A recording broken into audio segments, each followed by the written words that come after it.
Okay, so we are back for our sixth Chemistry Olympiad training. In this sixth training, we'll be going through set number 5, the last part, and set number 6.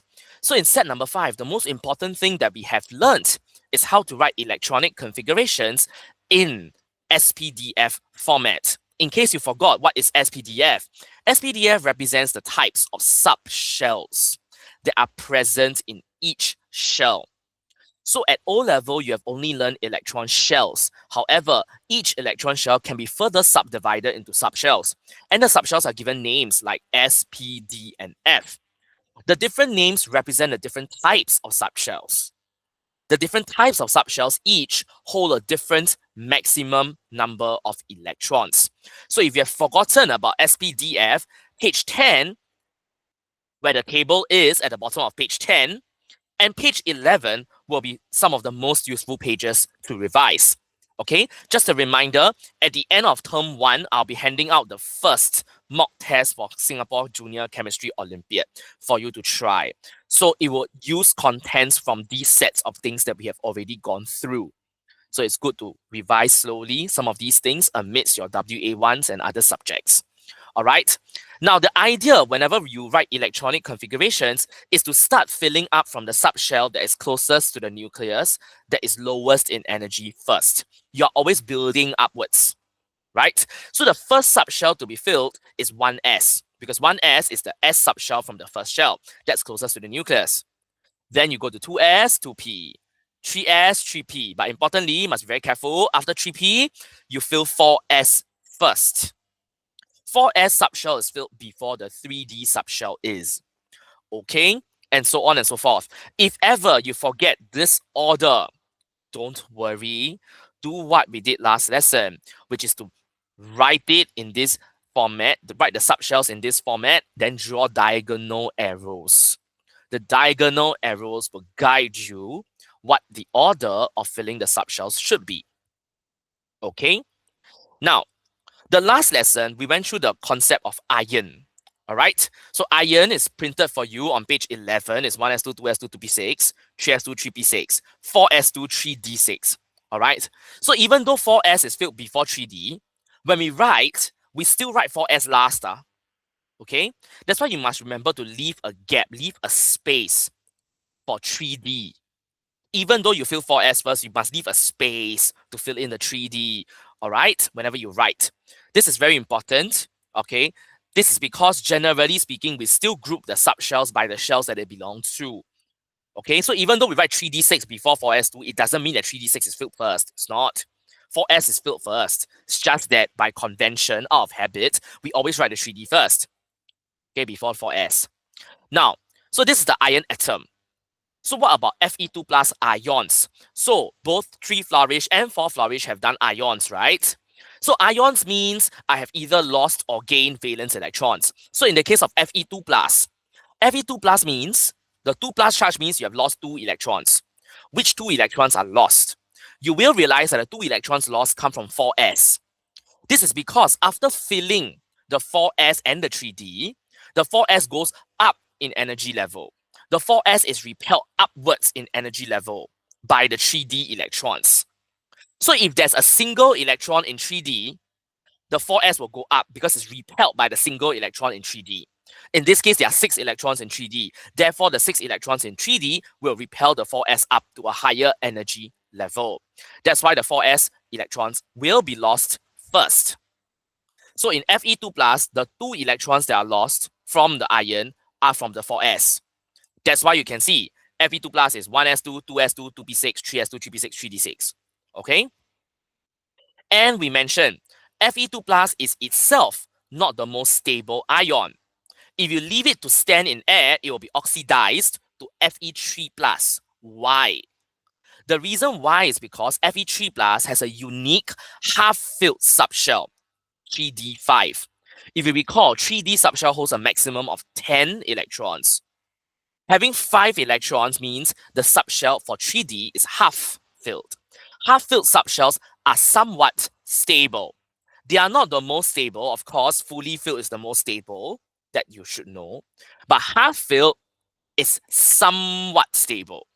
more stable than 3/4 full or 1/4 full. Okay? And why is this so?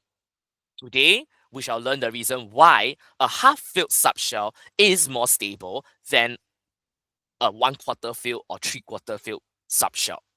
Okay? So, we have already done subshells. We have done page 12 extensively. We have spoken about S block, P block, D block, F block. Okay? You will hear these words a lot. Particularly in Chemistry Olympiad, you will hear these words S block a lot. What on earth is S block? You need to know S block refers to group 1 and group 2 elements of the periodic table. We call them S block because their valence electrons are found in the S subshell. What is P block? P block refers to group 13, 14, 15, 16, 17, and 18 elements. These elements have their valence electrons in the P subshell, hence P block. D block refers to the transition metals. However, not all D block metals are transition metals, okay, as we will discover sometime later. Finally, the F block refers to the 2 rows of elements which somehow have split from the main periodic table, right? If you look at your periodic table, there are 2 rows below called the lanthanoids and actinoids. So lanthanoids and actinoids are F block elements because their valence electrons are found in the F subshell. Okay, so S block, P block, D block, F block. And this is where we have stopped. All right. Now moving on. So subshells. You have S subshell, P subshell, D subshell, F subshells, and so on. Are the electrons in the subshells? The answer is yes, they are. But where exactly are they in the subshell? So the answer is electrons actually, ironically, do not occupy a clearly defined space. This is perhaps shocking to you, right? You have always drawn the electron on the shell as if it will be there forever. Now it's rather shocking to say that electrons do not occupy a clearly defined space. In fact, scientists can only say that electrons are most likely to be located in this region of space. The most likely is an important phrase. Where have you heard this phrase a lot in mathematics? Which chapter keeps using this phrase most likely, most probably? It's a chapter of probability. So this is the probabilistic view of electrons. Okay? So it says that, oh, the probability of the electron being in this space is 95%. The probability of the electron being at that space is 0%. So probabilistic view. Okay? Then you might be thinking, it's quite kind of strange, right? Aren't electrons particles? Why on earth do we have to use probability? For example, my cup is on the table. It's 100% probability that it's sitting on the table, right? Same with electrons. If electrons are like particles, they are in the shell. 100% probability. So why is it that we have to invoke this most likely? The idea is that electrons may not be particles as we know them. Electrons display wave-like properties. Okay? Now, electrons do not always behave 100% like particles would. Electrons can demonstrate wave-like properties. If you think about waves, what are waves? If you go to the beach, the seaside, you will see the waves on the water surface. So waves help to transfer energy from one point to another point. You can see the waves, right? It's like, wow, this curve wave coming towards you or leaving you. Can we think of electrons like this? The answer is yes. All right. Very, very small and light particles, which electrons are, display wave-like properties. All right. So are they particles or are they waves? The answer is both. Small and light particles display wave-particle duality. Wave particle duality. Duality means they could demonstrate some properties of waves, they could demonstrate some properties of particles. Okay? Now, I won't go too deep into this, okay? But the idea is we need to have a broader perspective of an electron, okay? Now, it's not just a particle, it could behave like a wave. And that's why, being waves, it's a probability that is in this region of space. Because there's a sort of small, tiny probability that the wave could be somewhere else. Okay? Because the wave is undulating, is moving, right? Now, so the space, the region of space in which electrons are most likely to be found is called orbitals. How much is most likely? Typically, we define it as 95% probability or higher. Okay, so an orbital is a region of space where electrons are most likely 95% probability to be located. Okay, so how do we learn this? First, we got shell. Then you got subshell. Now, each subshell has orbitals, and these orbitals are where the electrons are really most likely to be located. Now, haven't you wondered how come the S subshell can only hold 2 electrons, whereas P subshell can hold 6? Right? Clearly, it has to do with the number of orbitals. So orbitals have specific shapes. Now, the S subshells are spherical in shape. You can see that. So all the S subshells contain the S orbital. And it only contains one S orbital. That's why it's equals to 2 electrons only. Because each orbital holds 2 electrons. Okay? So whether it's 1s subshell, 2s subshell, 3s subshell, so long as it's an s subshell, it only has the s orbital, holding 2 electrons maximum. And all the s orbitals are spherical in shape. Not particularly interesting. But what is particularly interesting is when you get to the p subshell. When you get to the p subshell, if you recall, holds 6 electrons. Why 6? Oh, maybe it's because it has 3 different orbitals. So each of the p subshell has 3 different orbitals: px, py, pz. Okay, so what does this xyz literally mean? The xyz literally means the axis. You have learned x-axis, y-axis, and if you're in 3 dimensions, which this is, it's in z-axis as well. Okay, so basically px is the p orbital aligned along the x-axis, is parallel to the x-axis. Py is the p orbital that's parallel or aligned along the y-axis, and so on. Okay, now you notice they have this weird infinity shape. We don't say infinity shape, we call it dumbbell shaped. Okay, possibly it got its inspiration from the dumbbells that you lift in the gym. All right, so this shape. Now there are 3 orbitals. Each orbital holds 2 electrons. That's why 3 orbitals, 6 electrons. Right? Now, for the 4th flourish students, if you have done the rate of reaction HBL videos, you would have realized one of the first things you learn under rate of reaction is what we call effective collisions. Effective collisions are where the particles collide together in the right geometry. How important is geometry? Hopefully now you can see why geometry is important, right? Not only do the molecules have geometry, have shapes, the orbitals inside the molecules themselves have shapes, right? It is important which axis do they collide in? Is it in the x-axis, y-axis, or z-axis? Okay, so even the orbitals themselves have specific shapes, resulting in the importance of particles colliding together in the right geometry of their atoms, of their orbitals. Okay, so for 4th flourish, hopefully this gives you additional perspective as you view the HBL video. What on earth is colliding together in the right orientation or geometry? Hello, geometry, x-axis, y-axis, z-axis. Okay, now for p orbital, they are x, y, z, only 3 of them. Things get more interesting and heated up when you go to d orbitals. If you recall, d subshell holds 10 electrons. Why 10 electrons? Each orbital holds 2. That means these subshells have 5 different types of orbitals. Okay, and the names of the orbitals get even weirder. For instance, YZ, XY, XZ.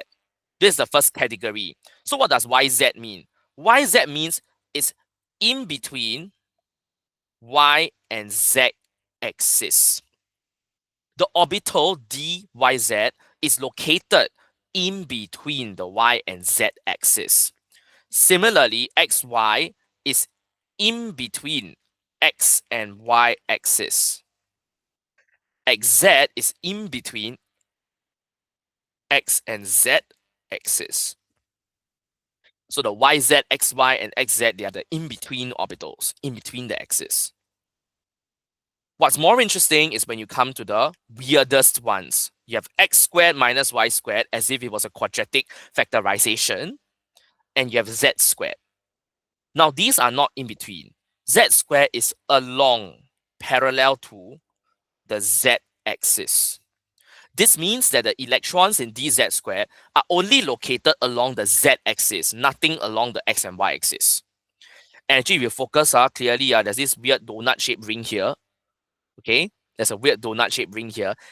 How do you get these shapes? You get these shapes by solving certain mathematical equations. And the mathematical equation, if you are interested, to solve is called the Schrödinger equation.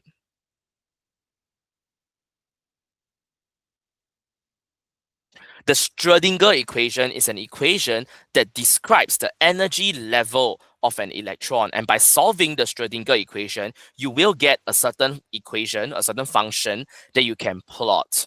And when you plot, one of the solutions is the dz squared. Okay.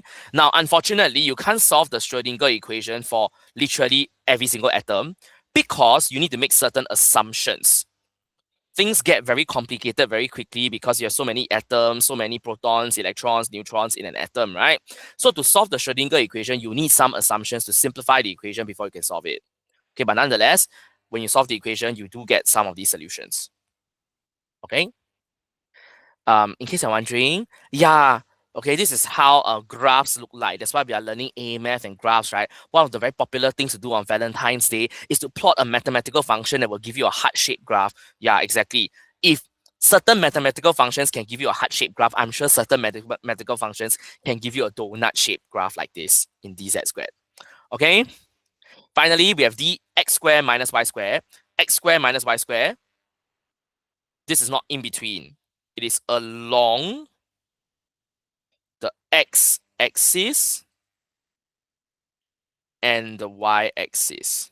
So it's parallel to the x and the y-axis. It's not in between. So basically your d orbitals, there are 5 of them. You can divide them into 2 categories if you like. The first category is those in between. The second category are those along. Now, how is this important? Now, this is important later on when we do transition metal chemistry.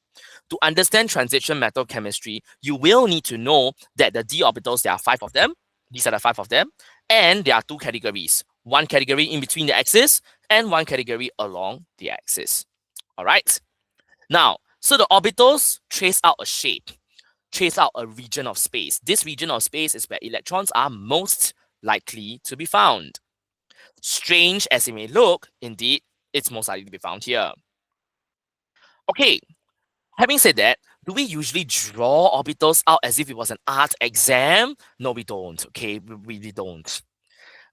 If I wanted to draw orbitals out and fill them with electrons, drawing the actual shape will take far too long. Therefore, we almost always use what we call a box diagram to represent the orbitals. Okay? So instead of drawing the 5 3D orbitals as if it's an art contest, I will just draw them as boxes, where each box is an orbital. Okay, and I don't even bother differentiating whether it's dxy, dxz, no need. Okay, so once you have drawn the box diagram, there are 5 boxes here because in 3D, D subshell has 5 orbitals, so 5 boxes. What if I told you it's 3D with 5 electrons? How would you fill up the 5 electrons into the orbitals? And the answer is, do we pair them up in the same orbital? Pair them up means like that. Or are we gonna do this? Notice how I've used a half arrow to represent an electron. And the answer is, we always don't pair them up where possible. So 3d5 means there are 5 electrons. I will put 1 electron in each orbital. We are not going to pair them up unless I have to. Okay? So when do you actually have to pair them up? I'm sure you can imagine. 3D. What if I now have 6? If I now have 6, yeah, sure, I can make them 1 each, right? 1 in each orbital. But that's 5 electrons only. Where's the last electron got to go? The last electron clearly has to occupy the same space, same orbital as something else, right? So this is a paired electron. And you notice, this is electron, this is also electron. But what's the difference? The difference is one is spin up, one is spin down. Okay, this is important. For the physics students, you would have learned the concept of a vector. All right. Now, electrons have spin. As electrons spin, okay, on their own, they create a magnetic moment. Moments are vectors. Therefore, it's important to differentiate spinning up and spinning down. Okay. So the key rule here is try not to pair the electrons where you can, but if no choice, you have to pair the electron up, make sure one is up and one's down. All right. This is one of the first chapters that you will learn at A-level chemistry. Okay. Now, so you can see 3d5 and 3d6, the electronic configuration when you draw it in the orbitals looks slightly different.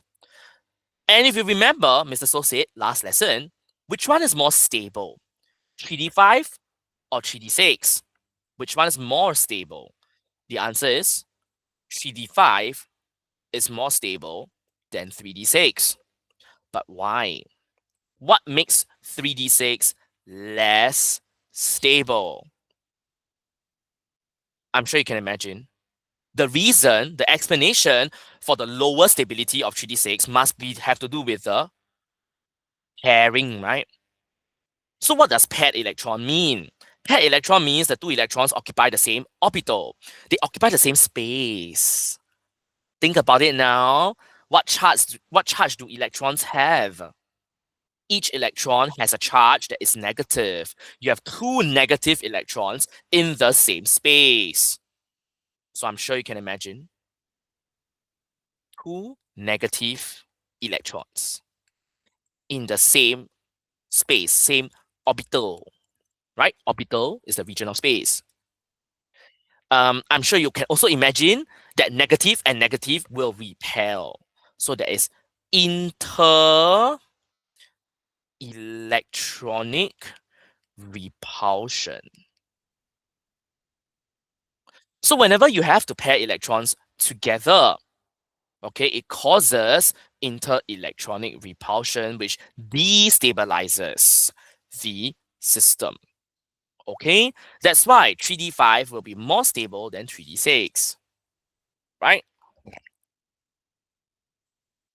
So that's a very quick introduction, okay, into the principles of how to write electronic configuration in SPDF. Okay, the principle of pairing or not pairing the electrons. And finally, if you really have to end up pairing the electrons, you must recognize that this will destabilize the system a little due to the inter-electronic repulsion. Okay, now in case you're wondering, just now what Mr. So said about not pairing the electron up where you can, this is called Hund's rule. So Hund's rule states that, okay, when filling up orbitals of the same energy, we will ensure that we fill them singly first. Fill 1 electron in each orbital first, don't pair. But if no choice, bo pian, got to pair, then you must make sure 1 is spin up, 1 is spin down, okay? This one is called Pauli's exclusion principle. Yes, all these things have name. exclusion principle. Okay? Now, these are all words you will have to learn, okay, when you come to JC, first chapter, atomic structure. All right. So you can imagine now the gap between the O-level pure chem and JC H2 chem could be great if you are not familiar with these terms. So it's good that you're attending the training now. It's going to help you later on if you decide to progress to poly science courses or JC science stream and do chemistry. Okay. And with that, I think we are done with set number 5. So now we can take out set number 6 and progress there. Okay, the time now is 8:36. I think I will be able to finish this by say 9:15 or so. So let's have the set number 6 ready.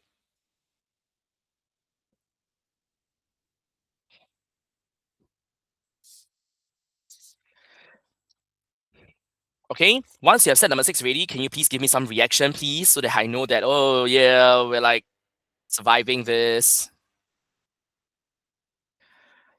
Okay, so I hope you have had fun with SPDF, Aufbau principle, Hans rule, and Pauli's exclusion principle.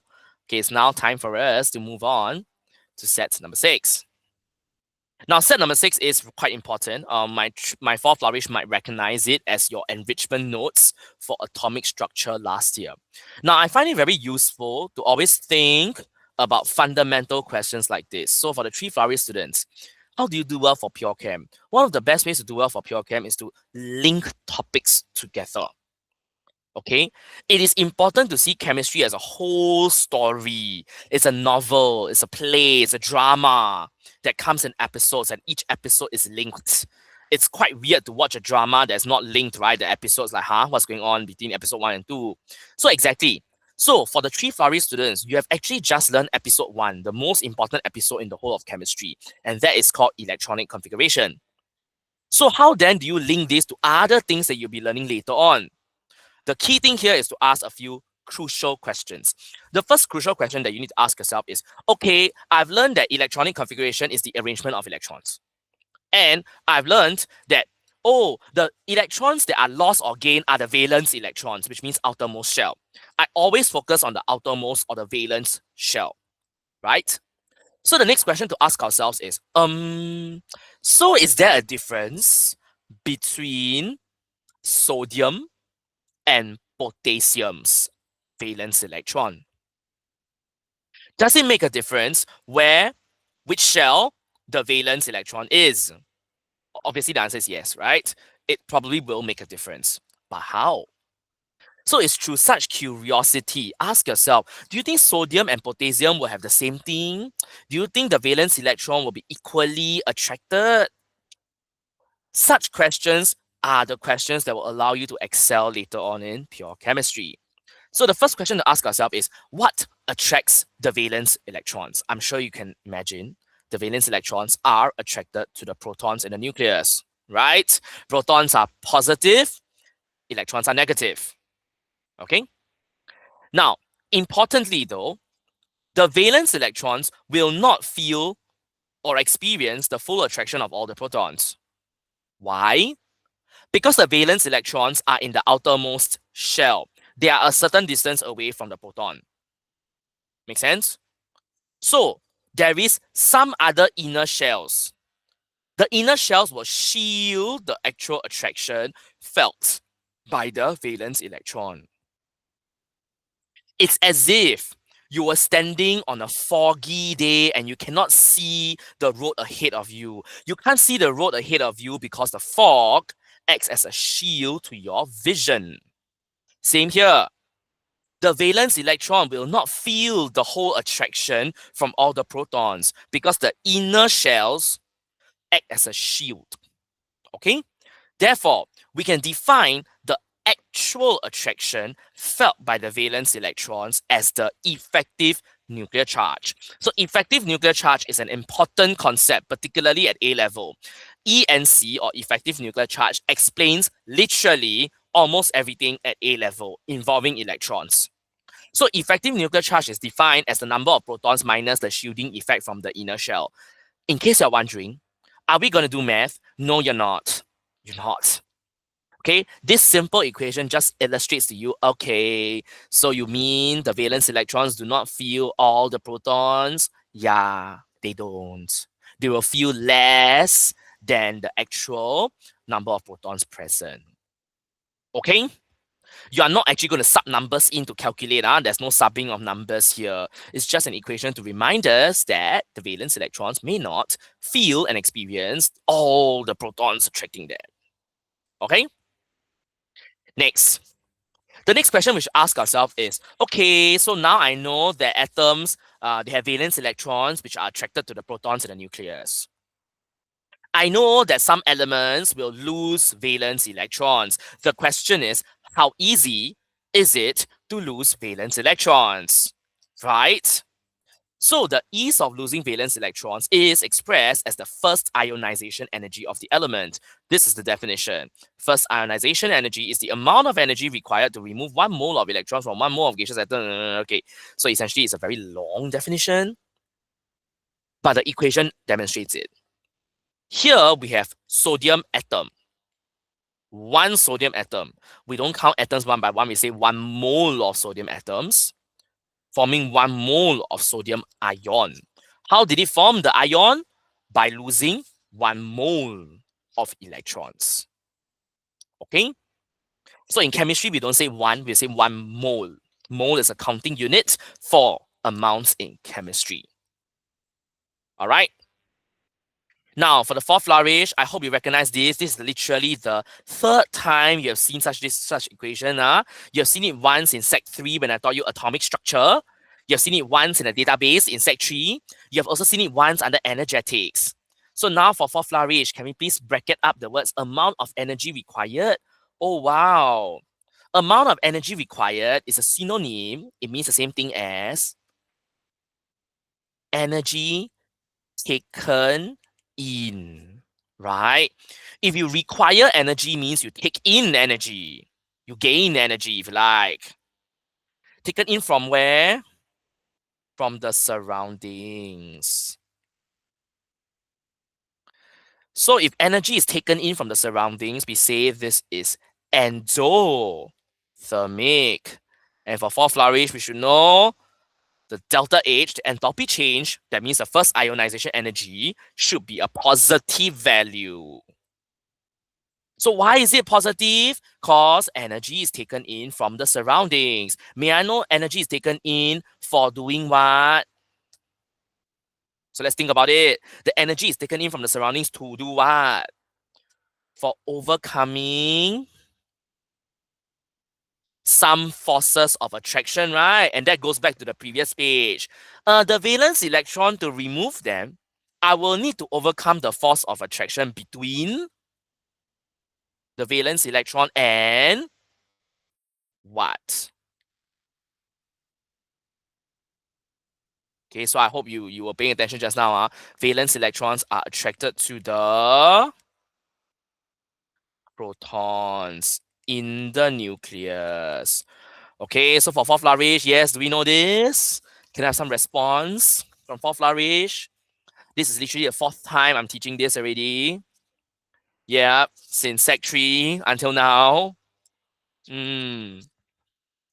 Okay, so for the three flourish, I hope you also recognize this. Okay, this is how you make links between chapters. You will only be learning endothermic, exothermic next year, in Sec 4. But at this stage, you can ask yourself, okay, why do I need to take in energy to remove electrons? Or I need to take in energy so that the force of attraction between the proton in the nucleus and the valence electrons overcome, right? If I don't overcome it, how do I remove the electron? That is the mental picture that you should have in your head if you are to do well for pure chem. Okay?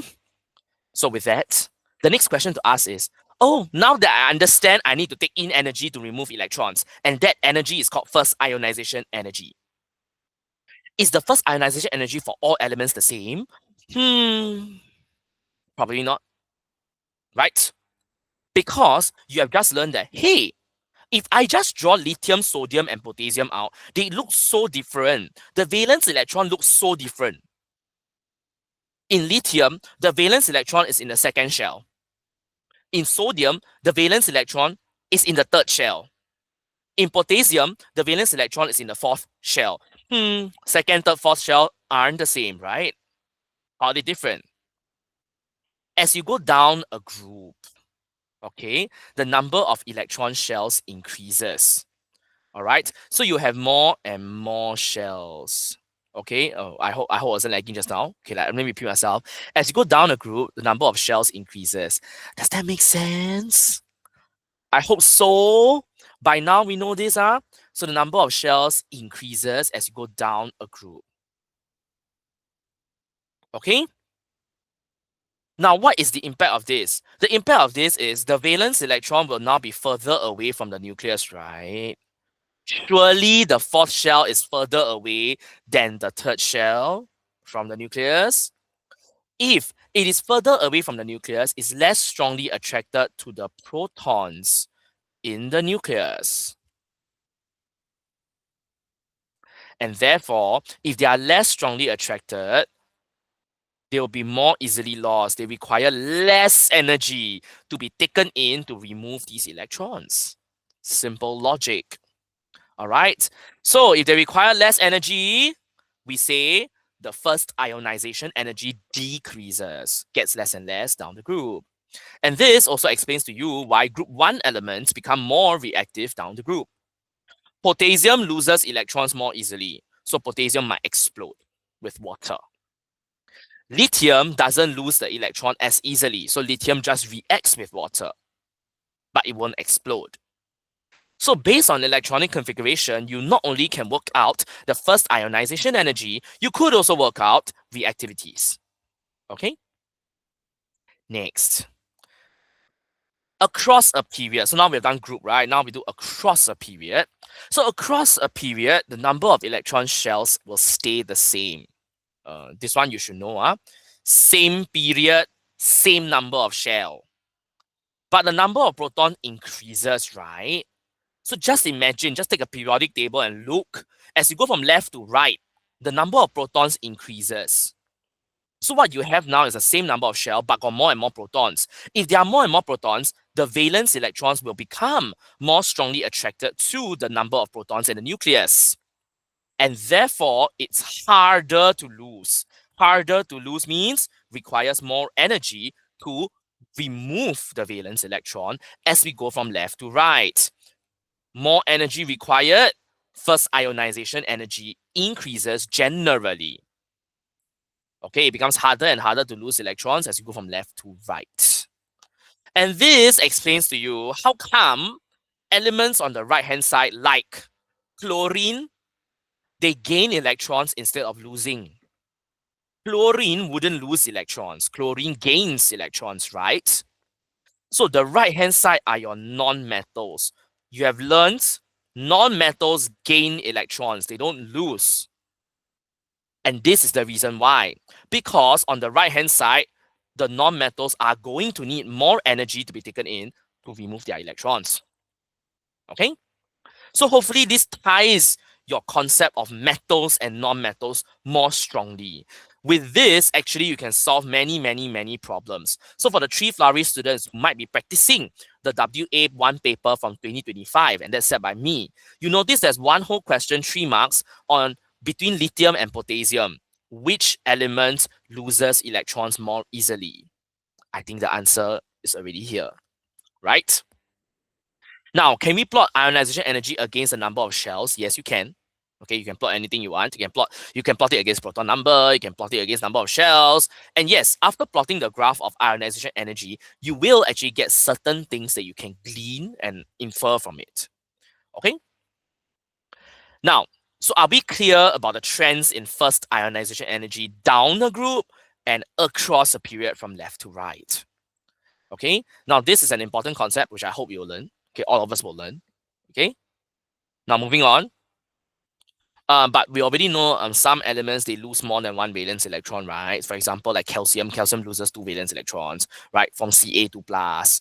So losing a second electron is called the second ionization energy. So the second ionization energy is the amount of energy required to remove 1 mole of electrons from 1 mole of positive ion to form 1 mole of 2 plus ions. So from Na plus to Na2 plus. That is called the second ionization energy of sodium. At this juncture, you might be thinking, oh my gosh, this is so ridiculous. How could sodium lose a second electron? I guess if you force sodium to, it could. But if I look at the numbers, the magnitudes of the numbers themselves, note all these are positive. All these are positive. I'm just showing you the magnitude here. That's why I didn't put a sign. Okay, but all these are positive numbers because energy is taken in to overcome the forces of attraction between the valence electrons and the protons in the nucleus. If I look at the numbers, immediately there's a large increase, right? There is a large increase from the first to the second. I'm sure you agree with me. The other increases are more modest, more reasonable. This increase is large. From 494 to 4,560. You're talking about 10 times difference. Okay? So why is this such a large increase? Whenever you have a huge increase, it's always because the electron is removed from the inner shell. In this case, because from the first to the second is so much more energy. That means the second electron is from the inside, from the inner shell. What can you say about the inner shell? The inner shell is a lot closer to the nucleus and requires a lot of energy from the electron from the inner shell to be removed. That's why the second ionization energy is so much higher, 10 times higher, because the second electron to be removed from sodium will have to come from an inner shell, which is a lot nearer to the nucleus, and therefore the electron will require a lot more energy to be removed.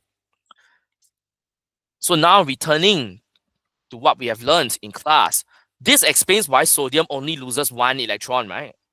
This explains why sodium only forms Na plus and not Na2 plus. Because to form Na2 plus, to remove the second electron, I need so much more energy.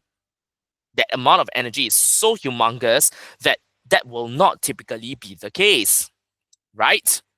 So how is this ionization energy useful? How is it useful to show first, second, third, fourth ionization energy? It's useful because I can use it to work out which group an unknown element is from. So if you look at the next question, element X, we have first, second, third, fourth, i.e. The trick is always to look for the huge increase. Which increase is humongous? This is where your calculator comes in. You can take 1450 minus 736. You can take 7740 minus 1450. You can take 10,500 minus 7740. I'm sure you realize the huge increase or the largest increase between these will be from the second to the third. From the second IE to the third IE, that is where the huge increase comes from. Okay? So there is a large increase from the second ionization energy to the third ionization energy. So what does this imply? This implies that the second electron is still easy to remove. But the third is very difficult to remove. The third electron requires a lot more energy to remove. And why? Why do you think the third electron would require so much more energy? It requires so much more energy because it is from the inner shells closer to the nucleus. That is the inference that you can make from the data. So the third electron is from the inner shell, which is closer to the nucleus. Hence, how many electrons did X have in the valence shell? If the third electron is from the inner shell, this means X has 2 valence electrons. And if you think about it, for an element to have 2 valence electrons, this is most likely from group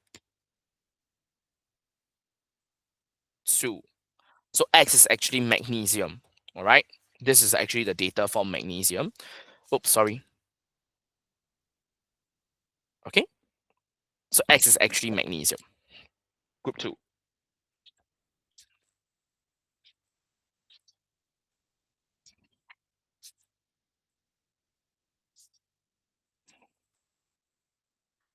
Okay. So are we all good to continue from the ionization energy concept? If you are, can you please give me a thumbs up or something, a reaction button or something, so that I know you're there and you're coping well with this concept?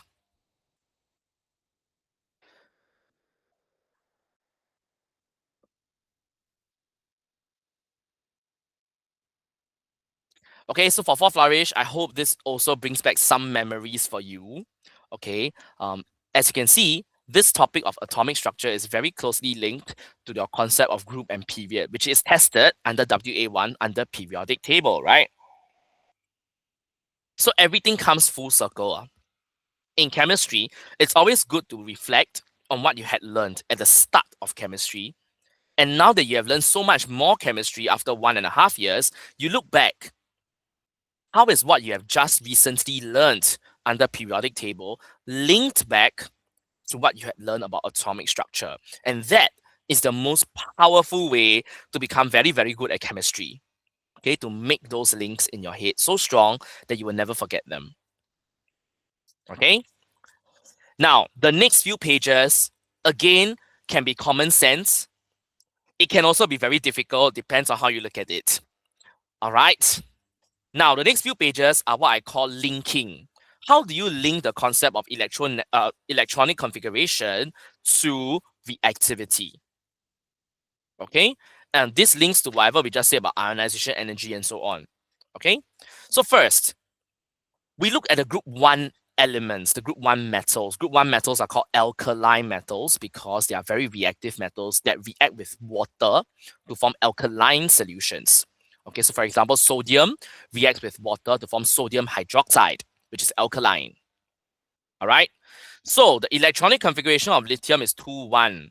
Now you know it's written as 1s2, 2s1. All right. Hopefully that one you know.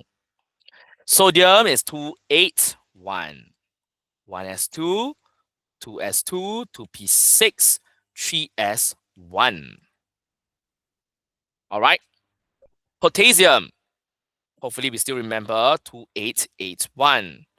1s2, 2s2, 2p6, 3s2, 3p6. But remember, after 3p, it's not 3d, it's 4s. So it's 4s1. So immediately you can see, oh wow, it's one valence electron, right? As you would expect. But the one valence electron occurs in different shells, okay? Which is what we said. And because they all have one valence electron, in order to achieve a fully filled outermost electron shell, they will lose. They lose one valence electron to form an ion with a 1 plus charge to form a fully filled outermost electron shell. However, do they all lose electrons equally easily? Do some of the elements lose electrons more easily than others? Again, go back, think. I'm losing the electron means I need to take in energy to overcome the electrostatic forces of attraction between the protons and the valence electron. Do you think the forces of attraction are the same? And this brings us to the thinking process, right? So as you go down group 1, the number of shells increases. You have more shells. Because of that, the valence electron is located further away from the protons in the nucleus. That's logic. Therefore, the valence electron is less strongly attracted when it's further away. We can also say effective nuclear charge decreases.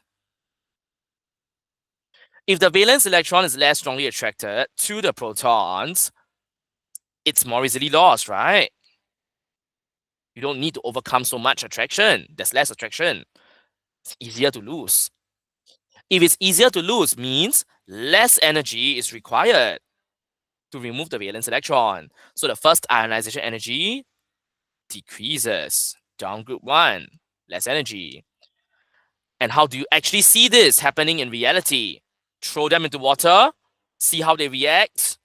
So as you go down group 1, the reactivity of group 1 metals increases down group 1. Okay? Now, if you have this thought process in your head, you will not need to study at all. Okay, I repeat. Whenever you make notes or whenever you learn chemistry, don't copy things out in paragraphs, especially if you are revising and making your own notes. Your notes should be in terms of flow charts like this to show you what is the logical flow of points. Okay? Now for Tree Flourish, this is the chapter on periodic table, which is chapter 14. Can you imagine you are only at chapter 3 now, but in chapter 3, you can already learn chapter 14, and this is a link that you have to make. If you make this link between chapter 3 and 14 well, your study of pure chemistry will be much easier. Don't need to memorize. Okay? Remember, when you make notes, always make notes like this, in this logical cause and effect manner. Don't write in paragraphs when you are making your own notes, because that will cause you to miss the point. Okay, so there's a video below. You can scan the QR code later to watch how group 1 metals actually become more and more reactive down the group. Okay, basically the video will show the group 1 metals thrown into water. Okay, and how the reaction with water becomes more violent and explosive down group 1. And the reason why it becomes more violent and explosive is this. Exactly this. Okay, so it all has to do with losing valence electrons. All right, now for the fourth flourish, do we still know this? Is it tested for WA1? WA1 has this chapter on periodic table, right? Does it mean that I'm not testing atomic structure? No, I'm testing the whole syllabus, remember? So yes, we need to study this. Okay, moving on. So from group 1, we move to group 17. Okay, so group 1 were metals, group 17 are non-metals. So how are they different? Okay, well, they are different. Once you write out the electronic configuration, I'm sure you can see they are different, right? Okay, so 1s2, 2s2, 2p5. The next one, 1s2, 2s2, 2p6, 3s2, 3p5. So immediately you can see, oh wow, they have 7 valence electrons, right? So in the 2s2p, 3s3p. So in order to achieve a fully filled outermost electron shell, they do not lose valence electrons. Instead, they will gain 1 valence electron.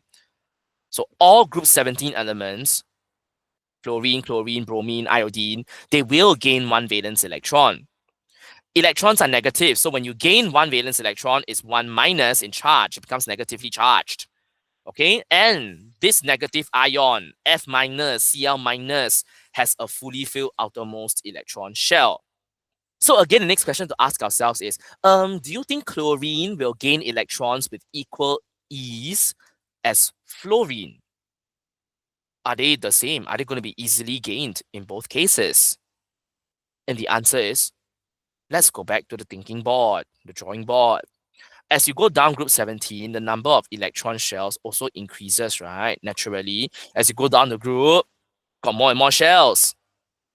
The valence electron, since there are more and more shells, the valence electron is located further away from the protons in the nucleus. If the valence electron is further away, it's less strongly attracted to the protons in the nucleus. Again, we can say the effective nuclear charge decreases. Up to this stage, don't you realize it's exactly the same as just now? It is, right? Because this is definitely the logic, the common sense logic, as you go down any group, whether it's group 1 or group 17, the logic holds, right? There are more shells.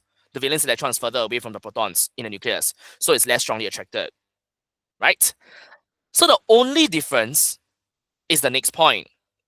For group 17, they are non-metals. In order to form a fully filled outermost shell, they do not lose electrons, they gain.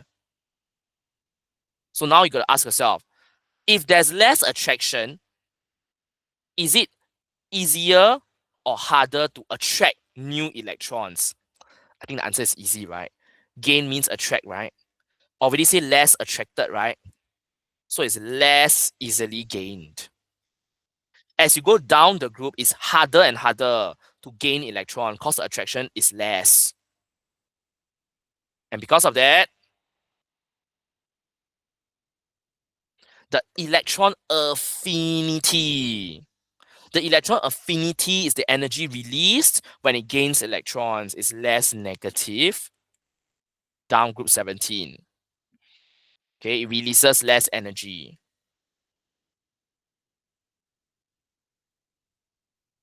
Okay, so for fourth flourish, it's negative because you are forming the electrostatic force of attraction between the valence electron and the protons in the nucleus. Because the attraction is less, therefore you release less energy.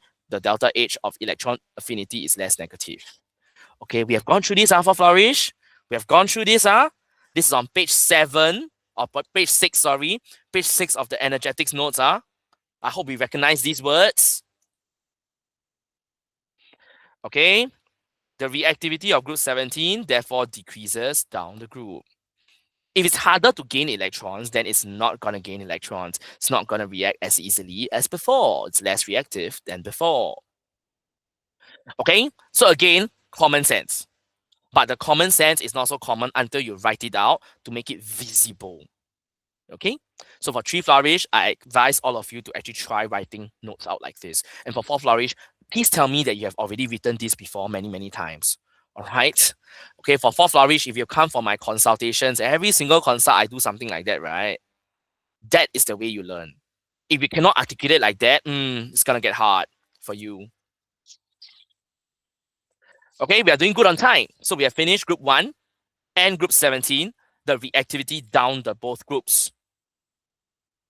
And we can explain that so easily just by looking at how easy is it to lose electron, how easy is it to gain electrons, all based on their electronic configurations. So at this stage, any question before I move on to the metallic character and the last few pages really quickly?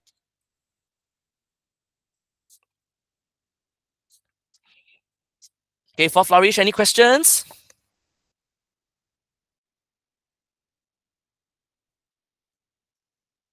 Are we doing good for flourish? Please tell me you are. Okay, but this is the 4th time you have heard this from me, right?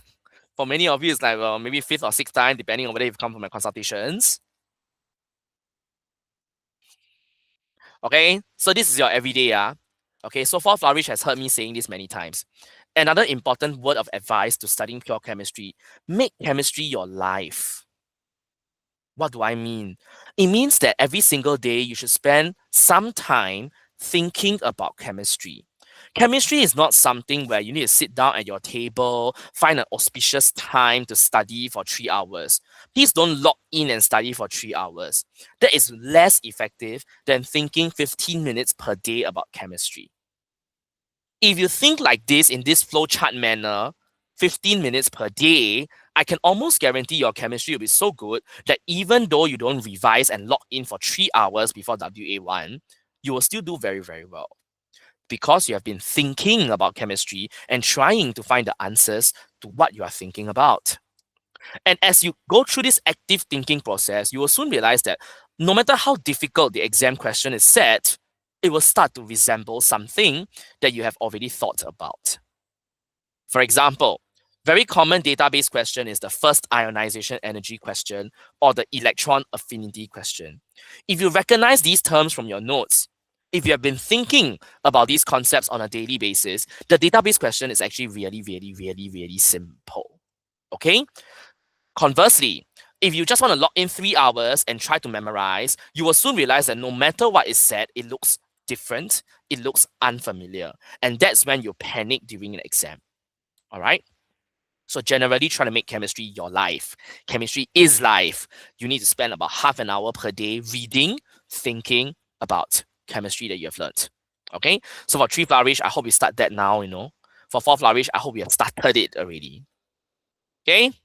Now moving on, we move on to the last one already, metallic character. So this is something that probably we have done in class as well. A metallic character means how metallic something is. Now in chemistry, metallic character is not defined based on appearance. It doesn't mean that something is shiny, silvery, it's a metal. I mean, think about it. I can actually paint a plastic shiny and silvery, right? Just find paint that's silvery in color, right? Does it mean it's a metal? No, it's still plastic. Make sense? So metallic character is not defined based on appearance. It's defined based on ease of losing electrons. So in chemistry, metallic character is defined based on how easy is it for the element to lose electrons. Obviously, metals lose electrons. So the easier it is to lose electron, the more metallic an element is. Okay? So metals are found on the left side of the periodic table. I think that we know.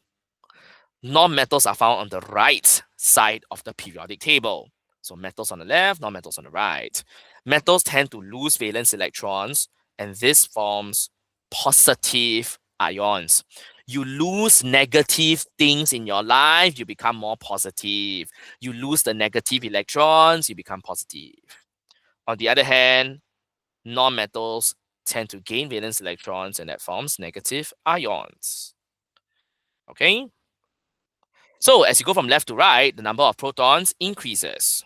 Okay. Number of shells stays the same. What does this mean? It means that you have more and more protons as you go from left to right, but the number of inner shells remain the same. So the effective nuclear charge, the attraction for the valence electrons increases. Right? There are more protons to attract the valence electrons. The valence electrons become more strongly attracted to the protons in the nucleus.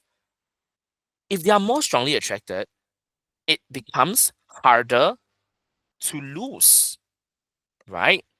It's as almost as if the electrons and the protons are holding hands so tightly, you can't disengage the two of them.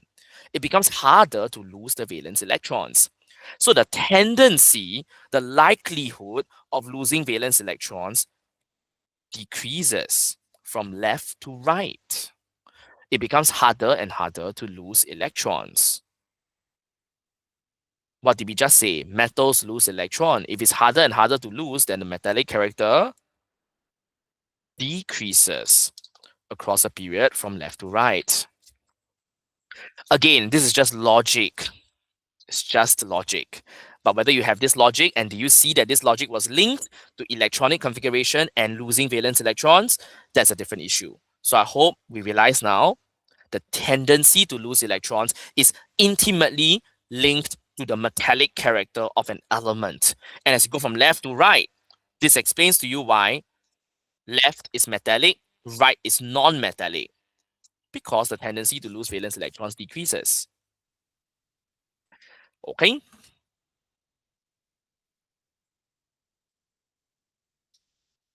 So any questions about metallic character and how it changes from left to right?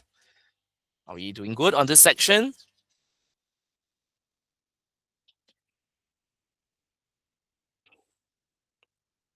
Okay, if we can move on to the last part. What are protons and neutrons made of? Okay, I shall move on now. Now, this is a new section I've added. For the tree flourish as well, you would have seen last year's WA1. I've set a question on quarks, right? So if you have done the MCQ question number 4 was this question about quarks in the 2025 WA1 for Sec 3 Pure Chem. So we said that atoms are made of protons, electrons, and neutrons. And that's where we have stopped, right? However, protons and neutrons themselves, if you try to look further, they are made up of fundamental particles called quarks. And this quark model of protons and neutrons is proposed by two men. Okay, George Zweig. Okay, he's German. That's why actually his George doesn't have the E at the end. All right, and Murray Gell-Mann. Okay, they have independently proposed this. That means they didn't work together. They just came to the same conclusion independently, which is interesting in science. It happens very often. Okay, so they propose two types of quarks. They are up quarks and down quarks. Up quarks have a charge of plus 2/3. Mean charge can be fractional? Yes, charge can be fractional. When you come to the fundamental particles like quarks, the charge is fractional. So up quarks have a relative charge of plus 2/3. Down quarks is minus 1/3. So now think about the quark model. I'm sure you know, and I hope you know, protons have a relative charge of 1 plus, neutrons have a relative charge of 0. So the question now is, to make plus 1 and to make 0, how many up quarks, how many down quarks must you have? So this actually is just database, right? You just need to use the data that is given to you and do some simple mathematics to work out. Okay, so a proton overall is +1 charge. How do I get overall +1? Which combination of up and down quarks will give me +1? I'm sure you can imagine. 2 up, 1 down. 2 times 2/3. 1 times -1/3. If I add them together, the overall charge is 1, right? Okay? Next, we have neutrons. Neutrons have 0 charge. So why do they have 0 charge? How is it possible? So clearly, the combinations of quarks must allow neutrons to have 0 charge. Which combination? 1 up, 2 down, right? 2/3, 2 times -1/3. If I add them together, I get 0, right? The charge. Okay, and so this will solve question 4 of the 2025 WA1 for Pure Chem, which 3 Flourish is currently doing. 4 Flourish, I hope you remember this question that I've set for you. Yeah. Okay, so this is just a simple introduction to the quark model of protons and neutrons. All right. So if protons and neutrons are made of quarks, then what are electrons made of, right? Now, electrons are a type of particle called leptons. Okay, so there's quarks, there's leptons. Okay, in case you're wondering how to spell lepton, lepton is spelled Leptons. So this is the area of physics called particle physics. In particle physics, we try to understand what are the fundamental, most basic particles that make up everything else. Okay. Now, over here, I've shown you a few different combination of quarks. Okay, there's antiproton. Okay, we will not go into antimatter today. Okay, but these are just interesting to know. You want to read up more? Okay, you can just Google quarks and leptons. A ton of articles will come up online. Okay, finally, the last question that you must be thinking about, and I'm surprised no one has asked it, is protons are found in the nucleus, and protons are positive. Wait a minute. Protons are in the nucleus, and protons are positively charged. So why do the protons not repel each other? Right? They are both positive. What?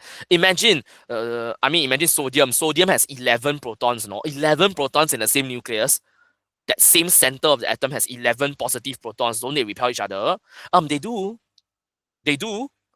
Okay, there is electrostatic repulsion between the 11 protons in sodium. So what makes them stay together as a nucleus? How come the nucleus doesn't just collapse? The answer is the strong nuclear force.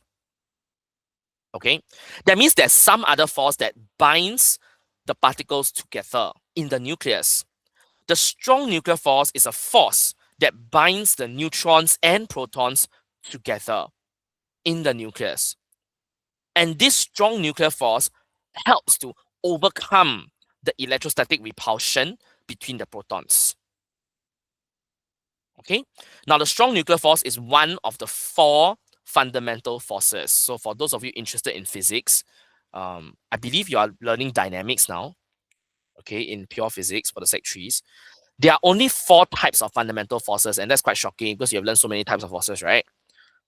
The first one is gravitation. So gravitational force is one of the fundamental forces. The second one is electromagnetic force.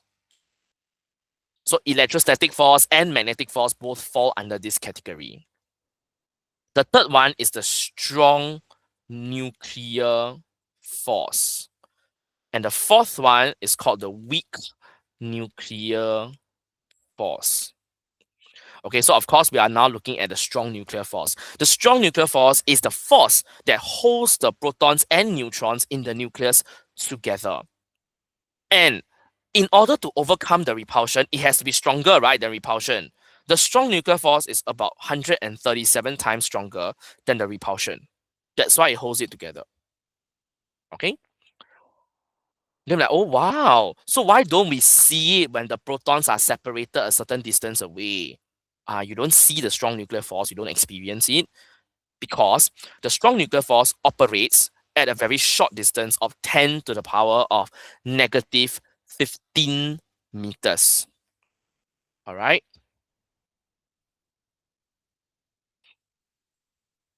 Can?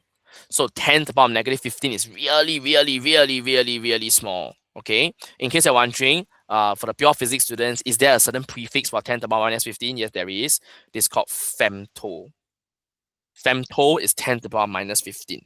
Okay, so femtometer. All right. So I'm sure you have learned things like micro is 10 to the power minus 6, nano is 10 to the power minus 9, pico is 10 to the power minus 12, and then femto is minus 10 to the power minus 15. Right? So the strong nuclear force operates only at a very short distance. That means in the nucleus lah, right? In the nucleus, firstly, atoms so small, nucleus even smaller, right? So the distance is so small. Then the strong nuclear force can operate. If it's at a longer distance, the strong nuclear force actually basically vanishes. All right. So hopefully this has given you more insight into the structure of an atom, what holds an atom's nucleus together. All right. And I think I've tried to answer some of the questions. But if you still have further questions, you can stay back and ask. Okay. Our next training will be next Wednesday. So this week no more training already. So next Wednesday. Okay. This coming Wednesday is Chinese New Year. We will not have any training, of course. Okay. Now I shall stop the recording. Thank you.